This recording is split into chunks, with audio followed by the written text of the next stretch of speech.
for anybody who's actually building a software as a service product, right? So what are some steps which people should take while building the product? I'm just a believer that it's really important to understand the market, its needs, the macro trends, the competitive landscape. And why do you think, Mike, a lot of companies are not doing this model yet? It's different, and it represents change and some heavy lifting and, kind of a new way to think about the business. What are the different metrics that I need to look at to understand whether it's performing well or not?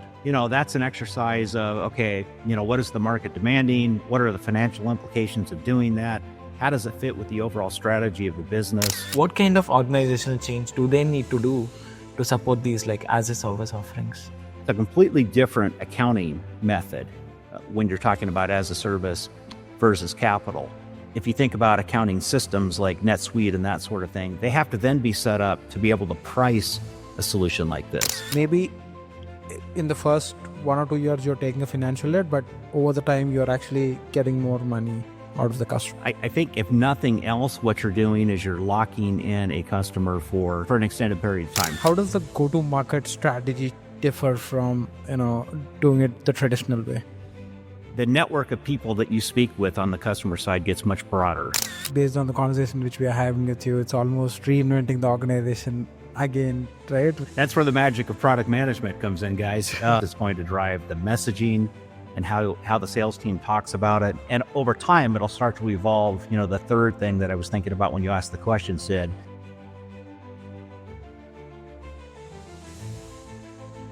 Hello, everyone. Welcome to our podcast, Everything Product.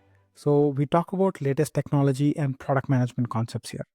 So if you are a company who is looking to transition to an as-a-service business model, or facing growth challenges with your product, or maybe wanting to understand how to build an effective strategy, which includes vision, mission, goals, objectives, and 3 to 5 year plan, you'll want to stay tuned until the end of the episode. So today we have Mike Haldane, a marketing executive with an exceptional track record of driving company growth. So Mike has served in key leadership roles, including head of commercial operations, VP of marketing, and general manager. So his achievement speaks volumes, quadrupling revenues to at Provation between 2009 and 2014, doubling revenues at Global Traffic Technologies from 2016 to 2019, and now implementing a strategic plan at CalSense, targeting 10x revenue growth by 2030.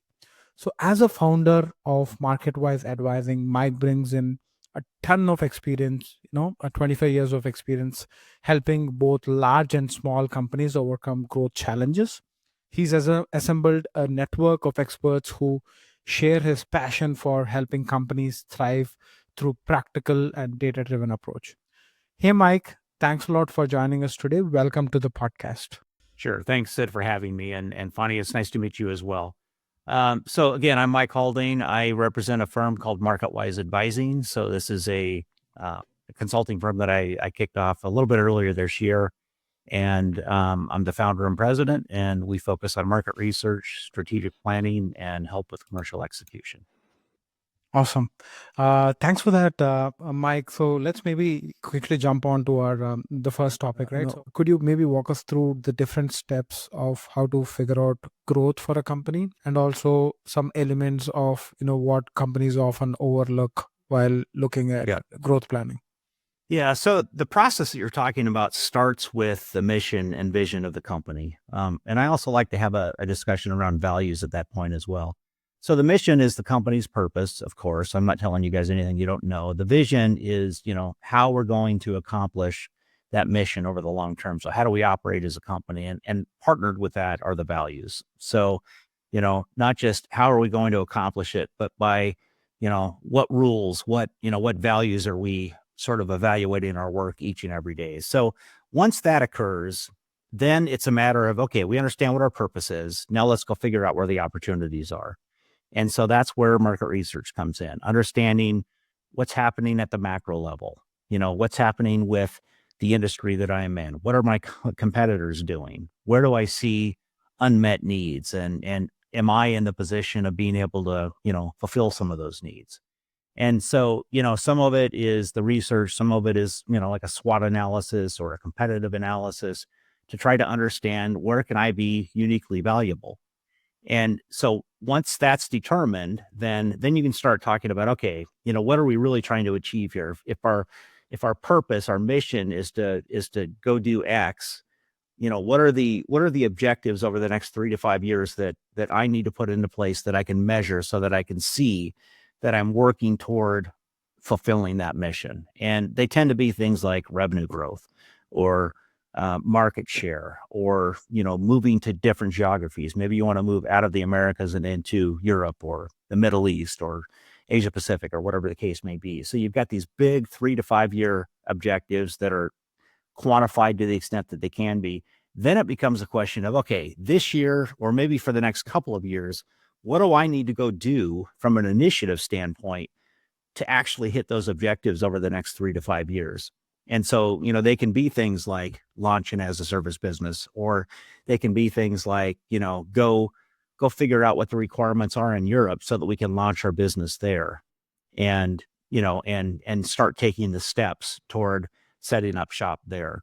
So whatever, you're going to wind up with 3 to 5, big initiatives that you're going to work on each and every year that are geared toward moving the ball forward in terms of those big objectives, right? Like revenue growth, like, diverse geographies and that sort of thing.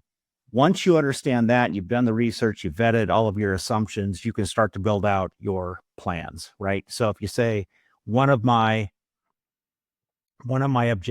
initiatives is to build an as a service business, then the question becomes, okay, what are the steps that I need to take to actually go do that?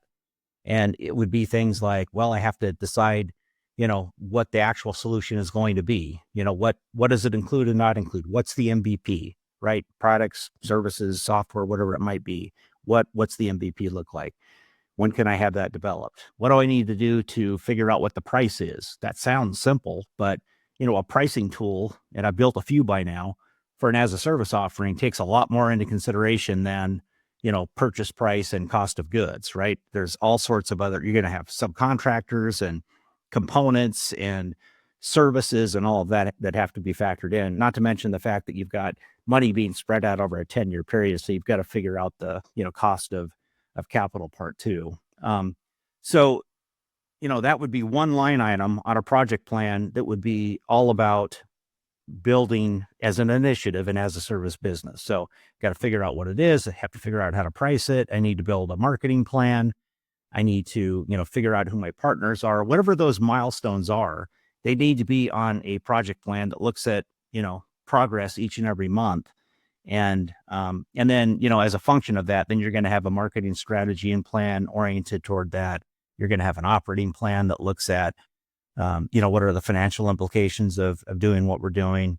And so those all get built out as a part of the strategic planning process. And then it's a matter of, okay, how do we set all of this up with milestones and owners, and a way to measure progress each and every month so that we can ensure that we actually execute on the strategy in a way that actually gets us the results that we want to get. And then the last piece is, okay, now we're executing.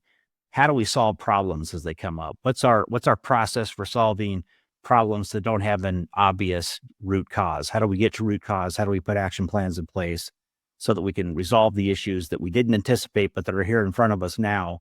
Because the alternative to that is to say, well, that was hard. We failed. We're just going to move on to the next thing. You can't do that.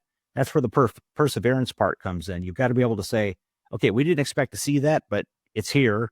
Let's resolve it by understanding root cause and putting action plans in place to get past this hurdle and then move on.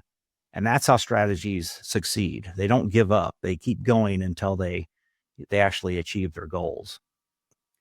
To answer your second question, which was where do companies fall down here? I would say the biggest area they fall down is they never do the strategic plan in the first place.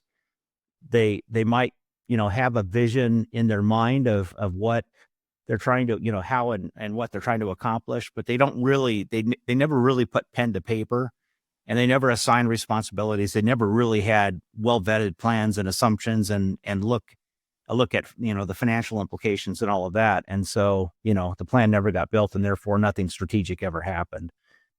The second pitfall that companies fall into is somebody makes them do a plan. Somebody at corporate tells them, hey, you have to do a strategic plan and here's the template. So they go through the academic exercise, but then when they're done, they stick it on the shelf and they don't look at it again for 12 months. And then the third bucket that they fall into is they've got a plan, but it falls apart when it comes to execution because they just don't have the system set up to be able to manage it to, as flawless a state as they can. Yeah, and I think something that, at least from my days at Global Traffic Technologies, Mike, because I think when we were doing all of this planning, right, at Global Traffic Technologies, at least I tell this to so many people that I actually had to wear so many hats while going through the process. I kind of understood the end-to-end process, which people or product managers at bigger corporates don't actually get to taste that flavor because they are basically just dealing with one function, not so many functions and end-to-end planning. And another thing which I basically say, right, like whatever you walked us through in the last 3 minutes is actually a product management 101, which I would say, right? You start with the vision, right? Mission, then you figure out what are your bets, what your goals, then you say, okay, divide it into initiatives, then comes the objectives, then comes, okay, how do you want to achieve that? And it's all outcome based, not output based. And I see a lot of big corporates actually start somewhere in the middle, and all of the things which they want to build comes top down rather than them figuring these things out as they go through the process. You're hitting on a really important point, Sid, and that is that to build, I always say that it takes a village to build a strategic plan, and it also takes a village to execute it. And if it's one of those situations where the plan is handed down, people are never going to be bought into it. They'll never understand how their job connects to it, and it'll be a lackluster result. I guarantee it. And by the way, all the challenges that we're talking about, I've made all those mistakes throughout my career, and I've learned from them and have developed this process for getting through and executing a strategy that's based on what I've seen work and not work. And it takes a lot of consideration into account, as it relates to the things that I've done over the past 35 years that have not worked. So, sometimes it hurts to fail, but those are lessons that you never forget. And so this plan is meant to, it's meant to avoid all of those pitfalls, because, they happen everywhere. Yeah, and Mike, is this resource available somewhere on the website? And if yes, you can share that. We'll put it in the description so that people can access it. Sure. Yeah. So I think you mentioned, Sid, that there is a white paper that we wrote that has, actually it has not just the process with all the inputs and the outputs, but there's also a set of strategic planning tools that companies can use as well. We've made all that available on the website. So you can, if you go to the main website and you do, these are in a couple of different places. If you go to portfolio, which is up on the top bar, that's where you see all the white papers. And then if you want to go to /services from the main website, that's where you'll find the strategic planning template or set of templates. And again, I want to emphasize this, very strongly, that everybody benefits from following the process. And maybe if you're a startup, you could be scrappy at the starting, but at some point you have to get through all of these steps to have a better vision and better execution. And I know it brings in a lot of tons of at least efficiency when you go through all of the process. Yeah. And, I guess, Sid, what I would say, as it turns out, I'm working with 3 different startups right now. And the newest one I started working with probably 3 weeks ago. And the comment that I got back was, before you introduced this strategic planning process to us, we had all of these random thoughts about where we were trying to go and what was our priority and all of that sort of thing. And the person that I was working with, the 2 people that I'm working with, said, what this has done for us is give us clarity as to what we're really doing and how those things fit into the steps. And also the things that we weren't doing that we should have been and how those fit into the steps. And then it gives us a sequence of events and a priority of events. So it brought structure to chaos for them. And, that was, I think, the first point of value that they saw was, all this randomness and chaotic activity has been, brought into a process so that it now makes sense and they can explain it to other people as well, like investors, for example. Yeah, like it's structure to chaos. Yeah. I love that, Mike. I one particular thing I totally resonate with, especially PMs, right? We every year spend time on like strategic discussions, planning, like come up with a detailed roadmap to say, dude, this is exactly what I want to execute. But when it comes to execution, there is a lot of like unknown things that's thrown at you. And when you go back and think about like how much you executed, the percentage varies. And it's okay, like to a certain extent, like priority changes and stuff. Um, One thing that I also want to like pick your brain, Mike, is nowadays if we go check online tools, right? Everywhere people are like, dude, AI is gonna optimize all of your execution and planning process. Bunch of tools out there. I don't know if you guys started exploring that. Any thoughts there? Oh, yeah. I mean, I'm using AI every day, and I'm using primarily ChatGPT and also Microsoft Copilot. And both are similar and they're both really good. Here's where I would say for me, and remember, I'm a consulting firm that's focused on growth, with the three pillars in mind, market research, strategy, and execution. But if I think about how I use it every day, to start on the research side, it's great for secondary research. So as opposed to doing Google searches and buying reports and all of that sort of thing to try to figure out the big macro trends, ChatGPT with the right prompt can deliver not only a summary, but also it'll provide the references that it used so that you can go dive in deeper. It's a way more efficient way to get at, what data already exists. On the primary side, I have used it to get a start on, what are the survey questions that I should ask if I have these objectives, or what should a discussion guide look like, or what should my screener look like, or with all this data, provide me a draft of the report of findings. So what I will say is that it is a start. It maybe gets you 30% of the way there. And then, you can't check your brain at the door. You still have to go in and, critically analyze what it's come back with and add detail and add clarity and, that sort of thing. But it's a start. And what I would say so we're all familiar with, quantitative data and the statistical analysis that goes along with that to find correlation and, all of that sort of thing. It does I haven't done it with Copilot, but with ChatGPT, it does a really good job of taking a table of data and doing things like finding correlation. So I've got, tools that I've built for MarketWise that are Excel based. And I was working on a project where I used all my proprietary tools to get all the answers that I was looking for.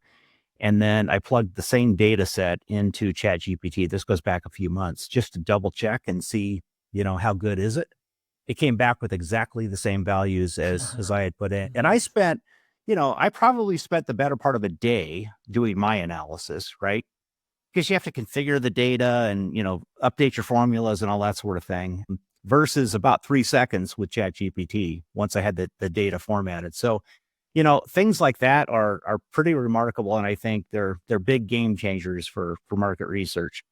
On the strategy side, it's not going to think through your strategy for you. You might prompt it with, what should my strategy be if I'm trying to accomplish this? And, this is the situation that I'm dealing with. It might come back with some generic answers, but, strategy requires a group of people brainstorming, vetting, challenging each other, documenting assumptions and then proving them, not correct or correct, and then experimenting.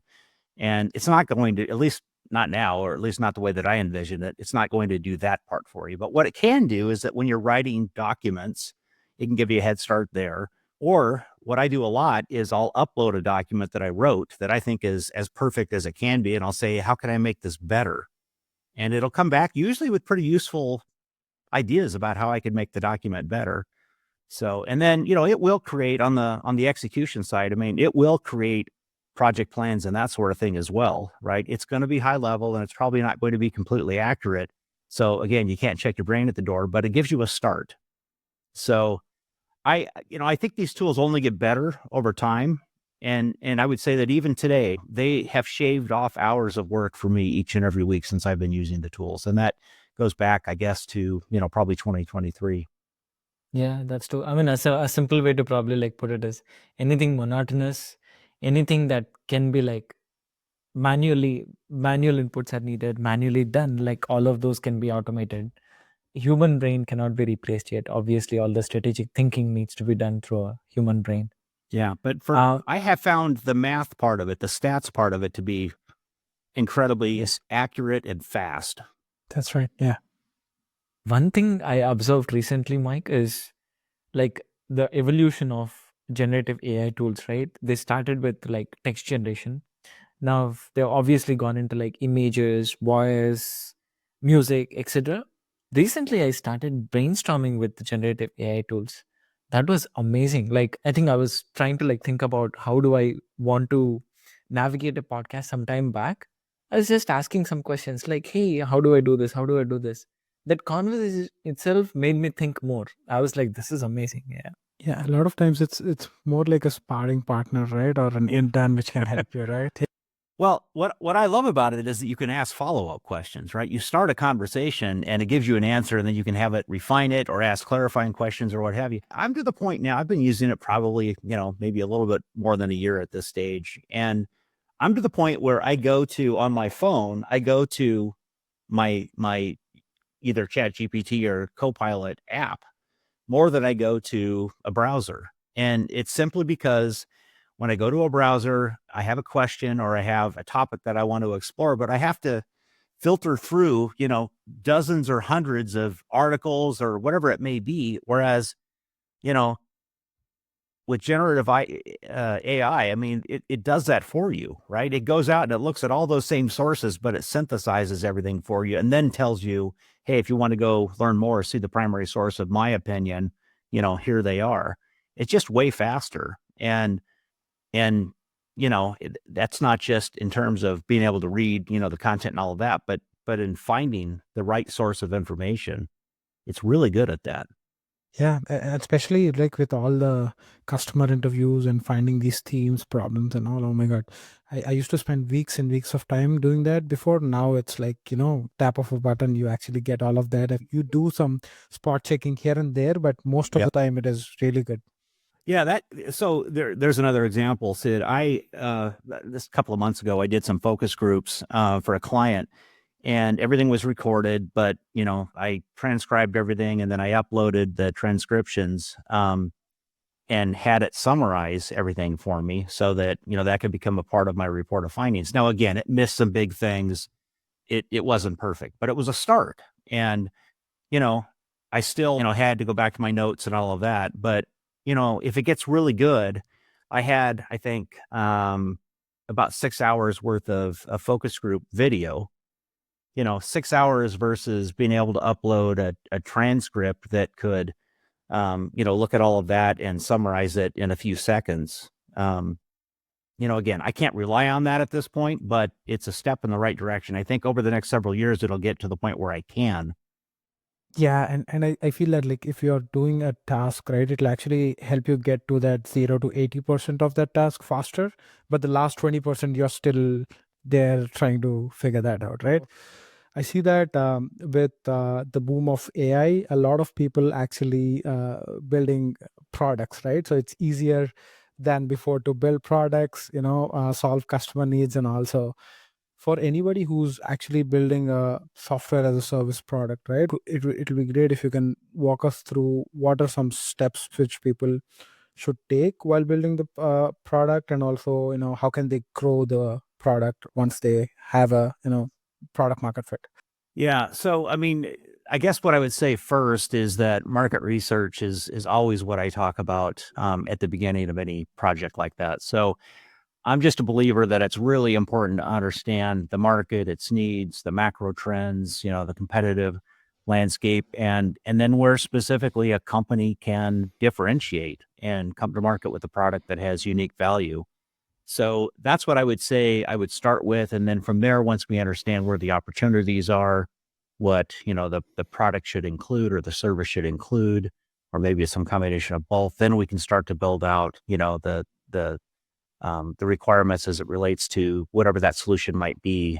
And then, we can develop our product roadmap and start building toward whatever that ultimate vision is. But, usually that comes in steps. So, step one might be, okay, what's our minimum viable product? How can we get started? What would that look like from a feature set standpoint? And then over time, over the next 6 months, 12 months, maybe even longer, what can we build onto it so that it's even more robust than what it was in the initial stages. Sure.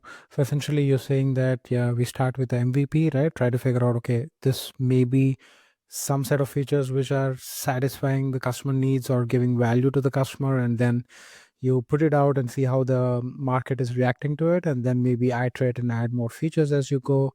And then once you think there is enough traction, then maybe you actually offer it as a service to the consumers or the customers, right? Yeah. I mean, I know we're probably going to hit on as a service, pretty heavily as this podcast goes on, but as a service comes in a couple of different forms. So there's as a service when we're talking about a software product, and I think folks are pretty familiar with that at this point.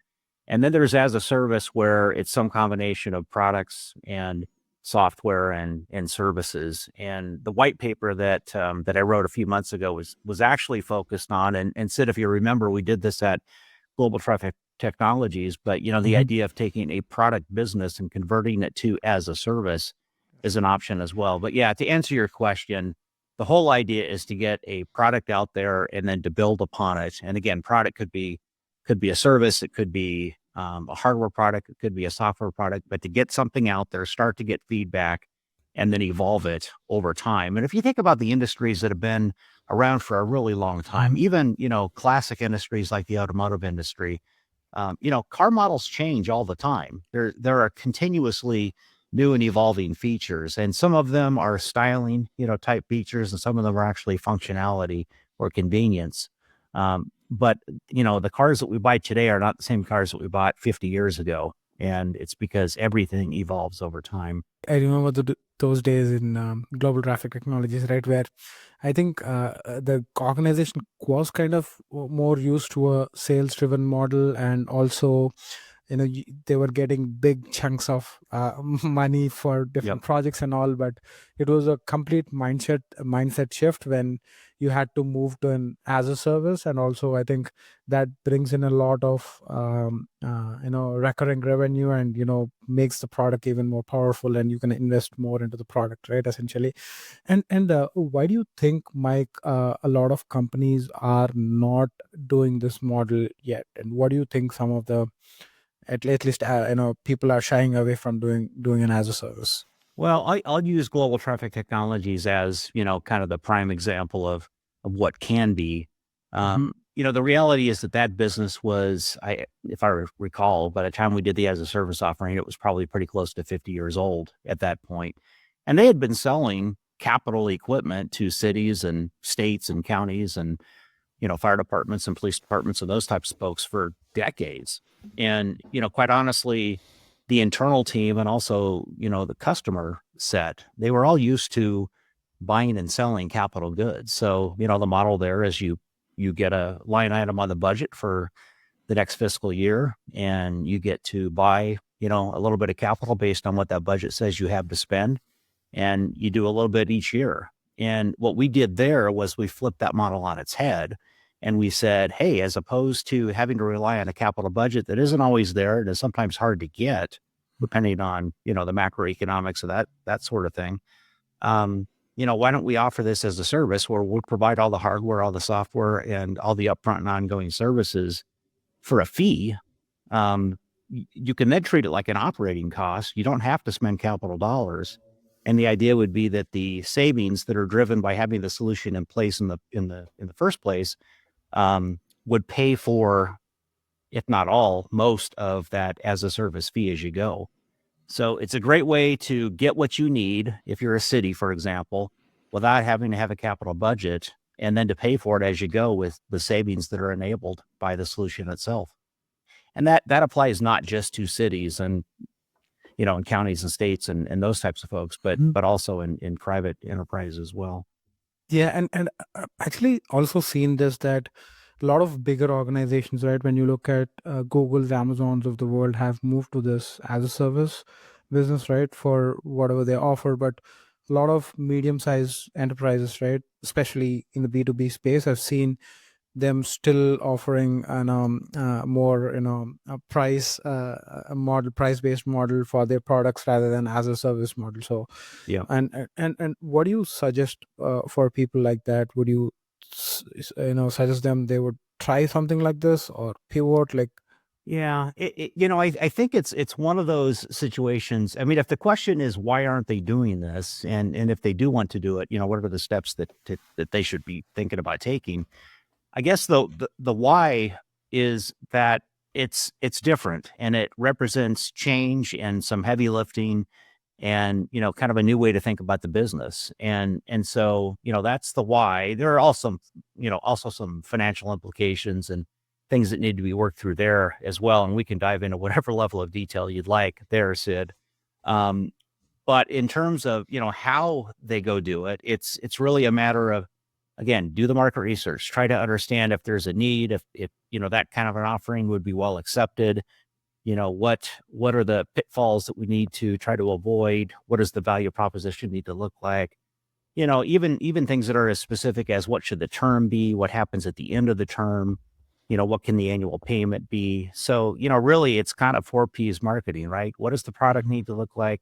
What does the pricing need to look like? What does the go-to-market, the channel, the sales model need to look like? And then, how do we promote it from the standpoint of how we talk about it? And it's clearly different from a capital purchase. So how do we talk about it in a way that resonates? All that can be determined with research. So we start there. And then to your earlier point, we develop an MVP and then fine tune it as we go. And that's exactly what we did at Global Traffic Technologies. The first iteration of what we introduced is not, what's done there today or what was being done there when I left the organization back in 2021. yeah, and I know I just want to touch on the white paper which you wrote, right? Built from bricks. So you were discussing as a service there, and like, what are some key challenges companies face when transitioning into that model? Yeah, I would say, I sort of touched on the financial part of it. There's kind of three buckets that I would say capture the big challenges. One would be financial, one would be how to message and sell it, and then the other would be the culture within the company and even with the client base. So I'll start with financial. If you think about the fact that you're now going to as the company that's providing the service, right? You're now going to forego the money that would have come in up front by a capital purchase, right? So Sure. let's just use, round numbers. Let's say that you were going to sell an asset for $100,000 and you were going to collect that money up front and then provide, warranty services and whatever else, you normally would provide over some period of time, the warranty period or useful life of the hardware, what have you. In this case, what we're saying is we're going to not collect that $100,000 up front, but we're going to take that amount plus whatever you charge for services. And let's just say that we're going to amortize that over a 10-year period. So this isn't exactly accurate, but just for the purpose of round numbers, I'll say, instead of paying $100,000 up front, you're going to pay me $10,000 a year for 10 years. Essentially, that's the math. And so from a financial standpoint, the company making the offer has to figure out how they're going to cover that, because they're having to put the capital, the money, to actually put the capital in place in up front. So they can either finance that internally. And, I've been with organizations that have done it that way, or they can work with the third party financial organization that will help fund that up front and make it, transparent to the customer, but they fund it so that the company gets paid sooner than what would otherwise be the case. So that's one set of challenges that need to be worked through. So essentially, you're saying that if you are moving into the as a service model, right? So you are not you are maybe spending less to acquire that customer again. Mm-hmm. Maybe that's an assumption which we can make, and you don't have to spend the same amount when you're selling the product again to a different customer, right? Essentially, this is a recurring revenue which you keep getting. So that's actually maybe in the first 1 or 2 years you're taking a financial hit, but over the time you're actually getting more money out of the customer. Yeah, potentially. Yeah, potentially. Right?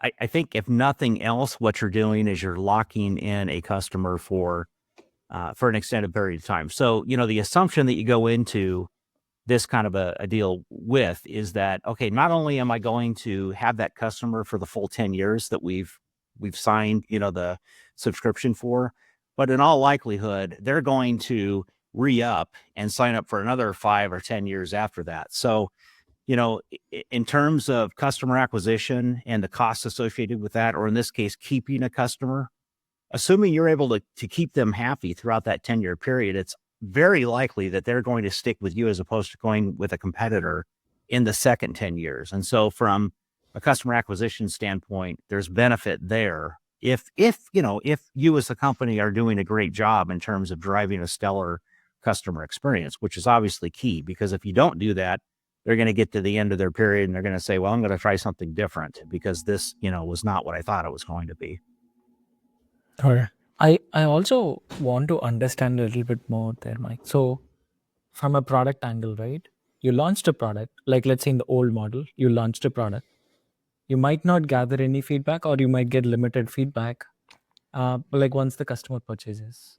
Now what's going to happen is, given that, I mean, what I also anticipate is, let's say in the past you're getting 10 customers, now you would probably get 100 customers, because the price range is like completely different.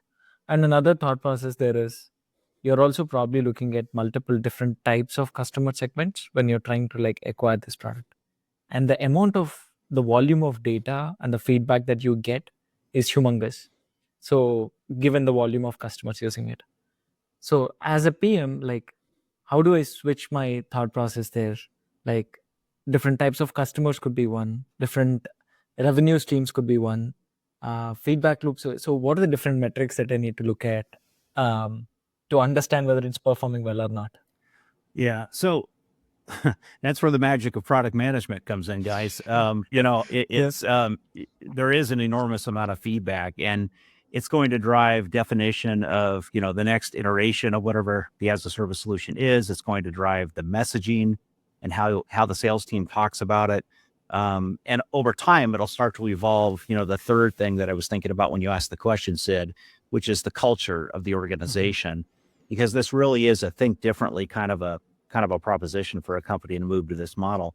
But like anything else, Fani, I mean, I think the idea is take the feedback from wherever you can get it and then cluster it into, similar ideas. And then, like any other prioritization project, you have to determine, okay, so I've got this cluster of ideas that kind of, it's 20 different ways of saying the same thing essentially. And I have, let's just say, 15 clusters. You have to say, okay, which of these are already planned for on the roadmap and which of them are not? And for the ones that are not, okay, is this a problem that represents the feedback from the market as a whole, or is it just a couple of people that have said that, but most of the market doesn't agree with it? Once you get through that exercise, then it's a matter of how do we prioritize these things that we're going to go do that we hadn't thought about on the roadmap. And that's an exercise of, okay, what is the market demanding? What are the financial implications of doing that?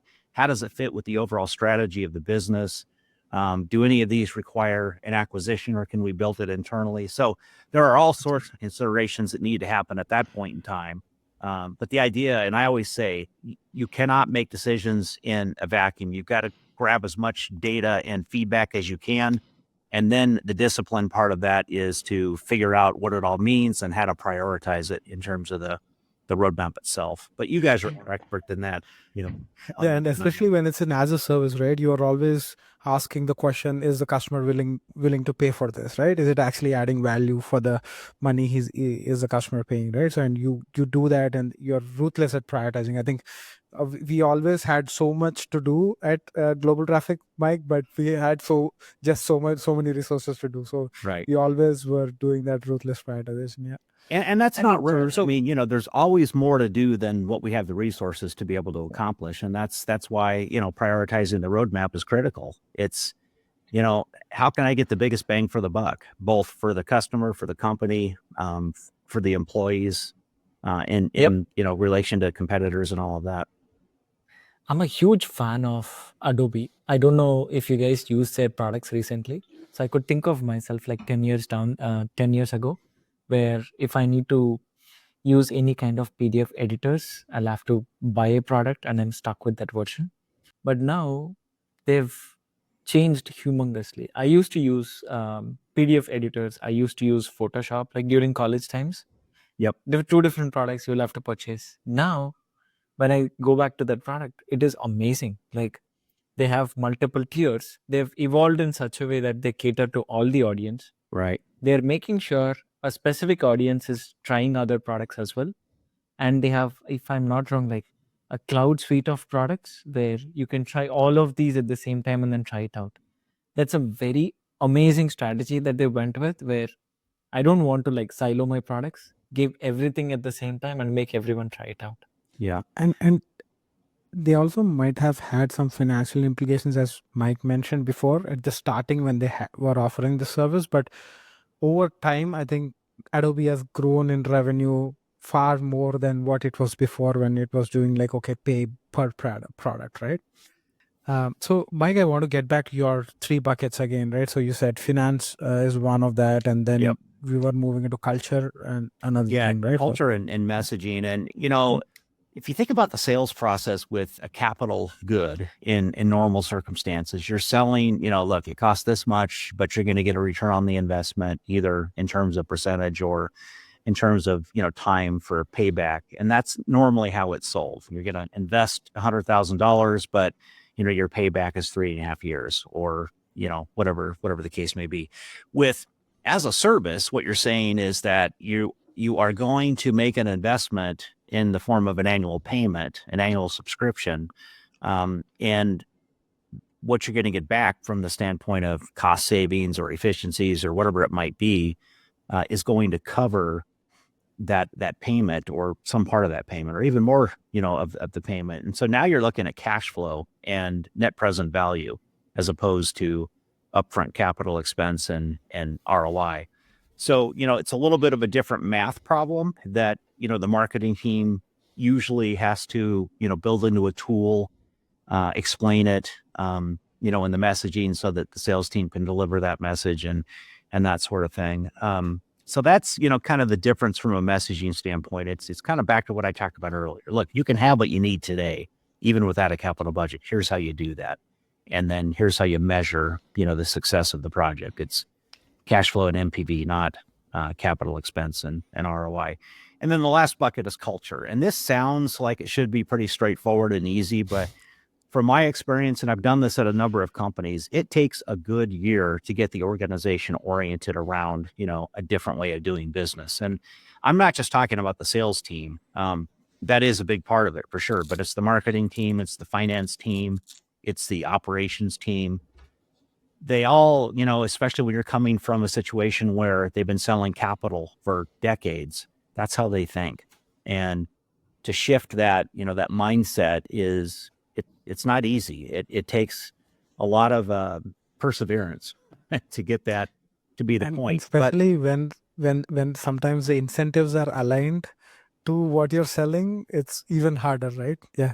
Yeah, absolutely. And, you know, I'll point back to what I preach all the time, which is, you know, this would be an example of a strategic initiative, right? The objective, to your point, Sid, might be that we need to grow revenue. One of the ways that we're going to do that is to put an as a service offering into place. So that's one of our initiatives.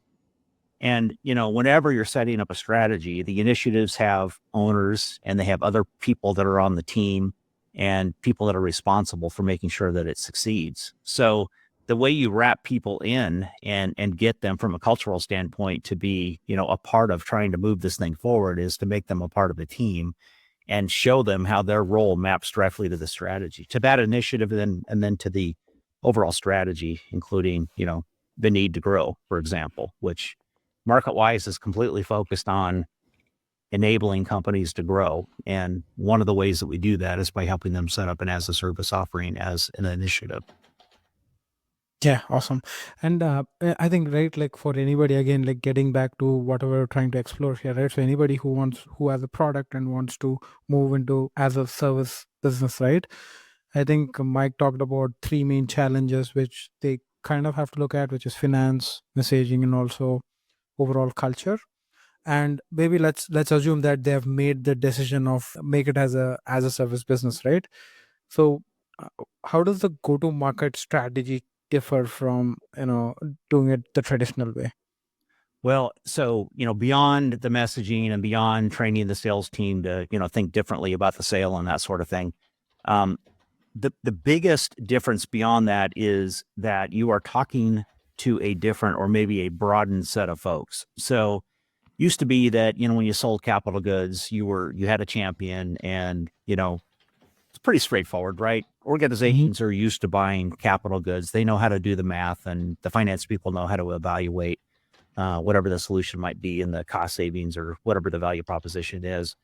But with as a service, there are a lot more questions because it's a different model. It's not as familiar to folks as what a capital purchase is. So you wind up dealing with not just your champion, but a host of others that are going to have questions and need to have things explained to them. So from a sales perspective, you're now talking, if we're talking about selling into a city, you're not just talking to the fire chief, you're talking to somebody in procurement, you're talking to a finance person, you might be talking with the city manager. And an organization, it's the same kind of thing. You're not just talking with your champion, you might be talking with a VP of finance or a director of finance, as well as, procurement folks and that sort of thing. So the network of people that you speak with on the customer side gets much broader when you're selling as a service. And it's simply because it's newer and it needs to be explained.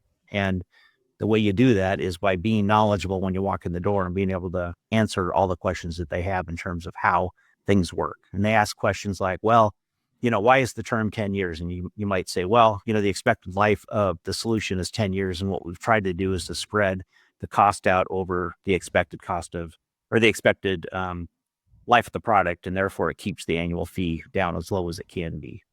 And they'll say, well, why can't we do 5 years? Well, we could, but because the expected life is 2x the 5-year period, then it just means that we have to recoup our upfront costs, sooner. And because of that, it means that the annual cost goes up. So it just isn't feasible from a financial standpoint. So that's just one of, dozens of questions that will come up during the sales process when you've included folks that are, beyond just the champion. Another biggest part of that is also an organizational change. So when I think about YouTube, like I'm sure when they were starting with this model, like they were only charging like what, $14 a month.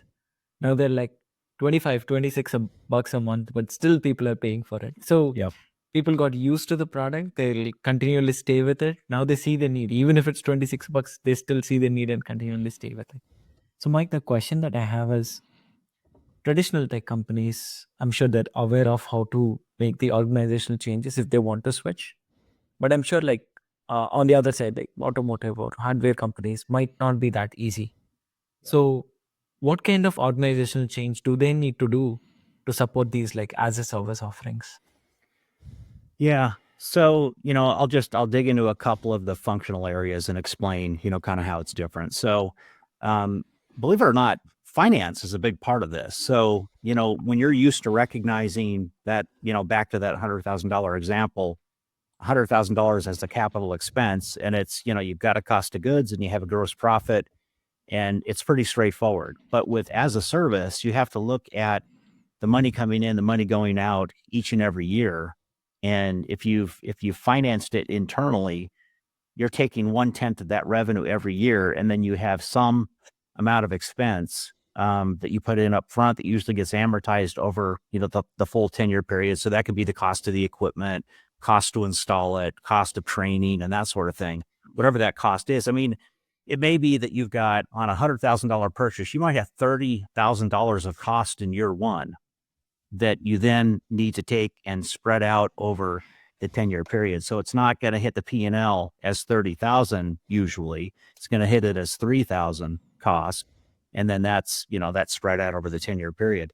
So it's a completely different accounting method when you're talking about as a service versus capital. And, then if you think about accounting systems like NetSuite and that sort of thing, they have to then be set up to be able to price a solution like this. So now, as opposed to just selling a product, now we've got in a lot of cases, you're selling the product, you're selling upfront services like installation and training and that sort of thing. And you're also selling ongoing services, ongoing maintenance and updates and, firmware and, that sort of thing. And so you've got to be able to account for all of that and then, put reminders in the system to, bill in a year for the next year's subscription. It seems like that would be really simple, but a lot of accounting systems that have been set up for capital purchase don't have those modules. And so they have to go out and acquire them, both to price and also to, to be reminded to bill the customer next year and the year after that and the year after that. So, because you don't want that stuff to be a manual process, right? You don't want to forget to bill your customer for, $10,000 one year or $10,000 for years 2 through 10, right? So, there's some accounting changes that need to happen. We talked about the message and how you talk about NPV versus ROI. I would say that from a customer support standpoint, a lot of times there's some pretty big changes that need to happen there as well. And it may be because, when you're selling as a service, it tends to be more of a solution as opposed to just a product. And so, the hand-holding that may need to happen might be greater with an as a service offering versus selling a product. And so the customer support organization has to orient itself to that. And again, back to the comment that I made about making sure the customer is as satisfied as they possibly can be. Sometimes that means the customer support organization has to be ramped up and their threshold for greatness needs to be higher than what it was before, because you want them to be happy through the entire period and then to sign up again for, the next period. So customer success is a huge part of it.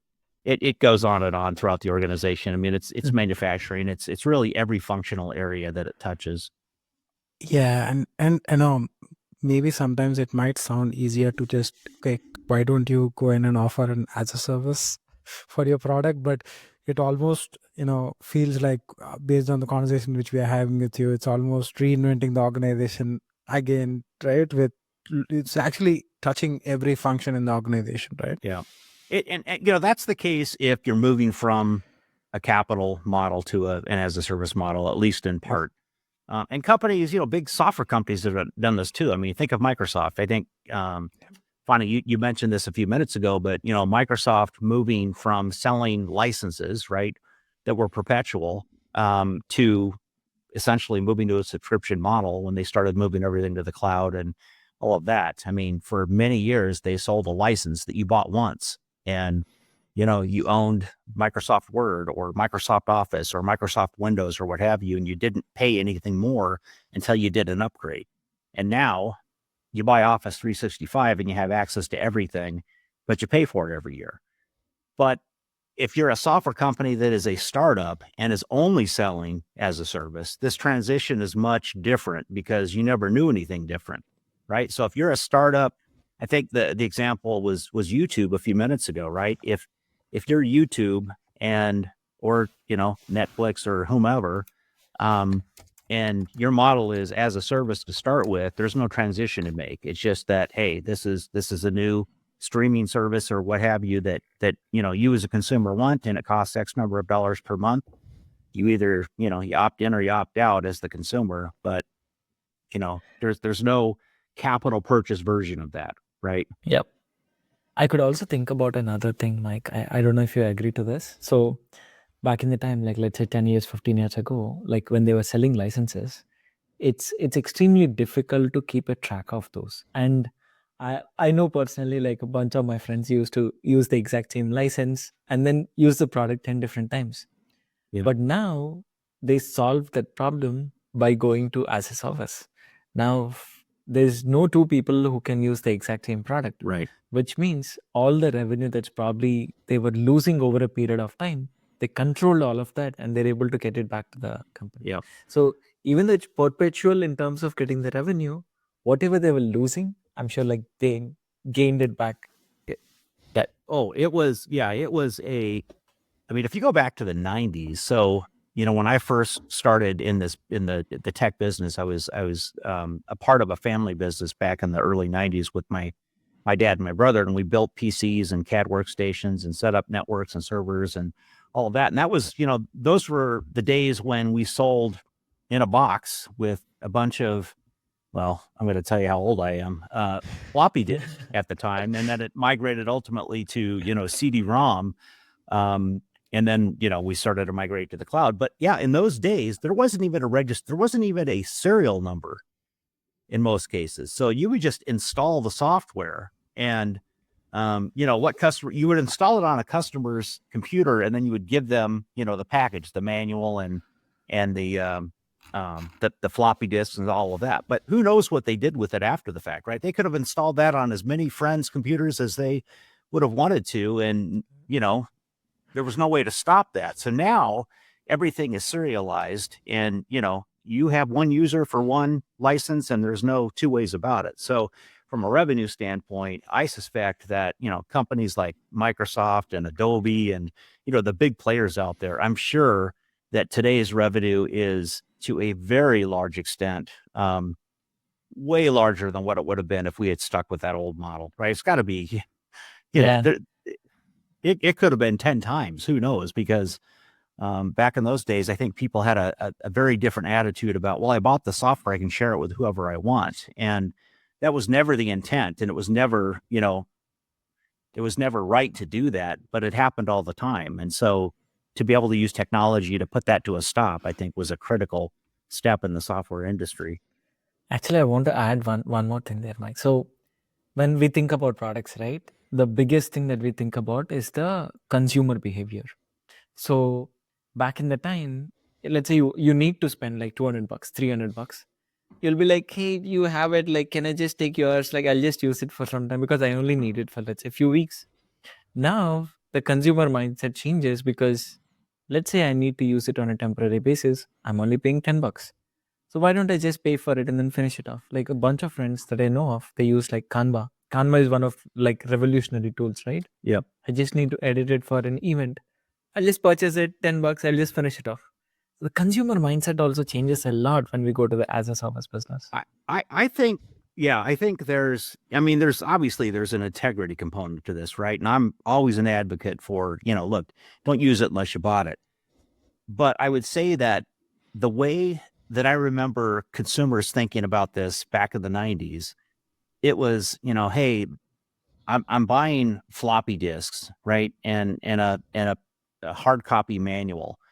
And that's worth a few bucks. It's not worth, $100 or $300. And so the attitude at that time seemed to be, it's just floppy disks and I'm just borrowing them from my friend. And obviously that was never really the case, but the attitude was kind of that back in those days, or at least that's what I observed. And we always advocated for, look, you need to have, your own copy of the software, one for a computer, and, you can't put it on all of your computers at home and all of that sort of thing. But I think there was probably a lot of abuse back in those days. And so, to your point though, Fani, not only is it, you can't do that technically anymore, but because it's an as a service offering, it's a lot less expensive. So as opposed to having to buy, a $300 software package, now you can spend, a few bucks a month or a few bucks a year and have access to, everything that you need to have access to. So it's not like it's a big, heavy financial lift either. Makes sense. Yeah, sounds good.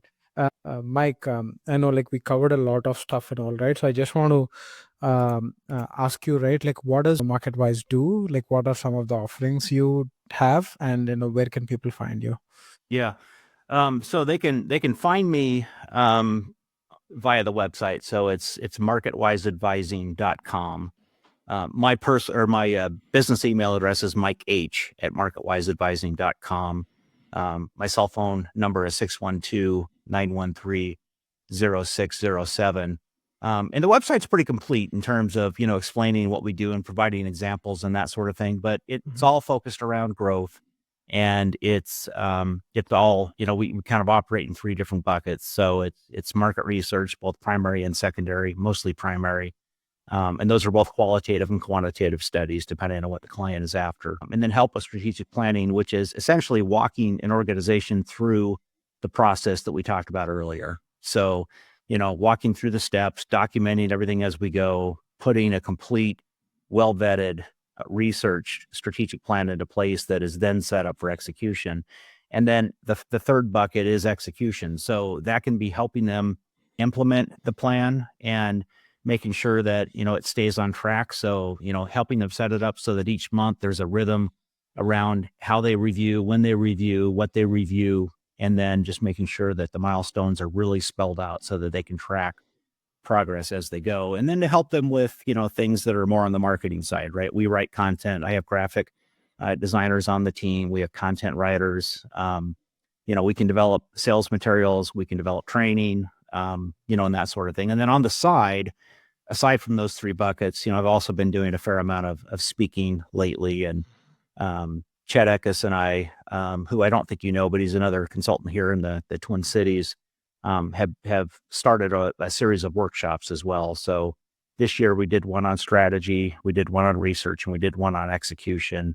And then we've got one coming up in January as well that'll be focused in and around problem solving to deal with what we talked about earlier, where you run into challenges and they need to be resolved, as opposed to saying, well, that didn't work. So that's where we're focused. And some clients hire us to do all of those things, and some hire us just to do research or just to help a strategy or what have you. But they're all three very tied together. So, whether they've done the research already or there's follow-up research to happen, or they have a first start at the strategy, but they need help kind of, organizing and bringing clarity to it, or no, they've done all that and they just need help developing content and, messaging and that sort of thing. We can do any or all of those things.